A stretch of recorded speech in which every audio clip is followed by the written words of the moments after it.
जर तुम्ही सुद्धा अशा प्रकारच्या कागदी कप मध्ये चहा पित असाल तर सावधान, कारण तुम्ही तुमच्या जीवाशी खेळत आहात। तर ते कसं हे पाहण्यासाठी व्हिडिओ शेवटपर्यंत नक्की बघा।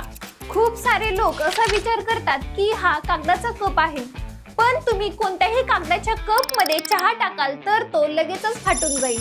म्हणून त्याला वॉटरप्रूफ बनवण्यासाठी त्यामध्ये HDPE नावाची पातळ पॉलिथिन त्यामध्ये वापरली जाते। जसे आपण उकळती चहा त्यामध्ये टाकतो तसे ती प्लास्टिकची लेयर पिघळायला लागते।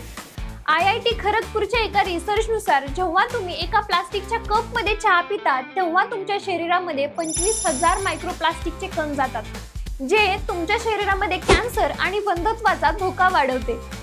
यापेक्षा अधिक चांगले आहे की तुम्ही काचेच्या किंवा चिनी मातीच्या कप मध्ये चहा पित जा, जे तुमच्या आरोग्यासाठी 100% सेफ आहे। आणि हा व्हिडिओ अशा लोकांपर्यंत शेअर करा जे खूप जास्त चहा पितात। तर मग अशाच प्रकारच्या इन्फॉर्मेटिव्ह आणि इंटरेस्टिंग व्हिडिओज पाहण्याकरिता आमच्या ई सारथी ऑनलाईन या YouTube चॅनलला सबस्क्राईब करा।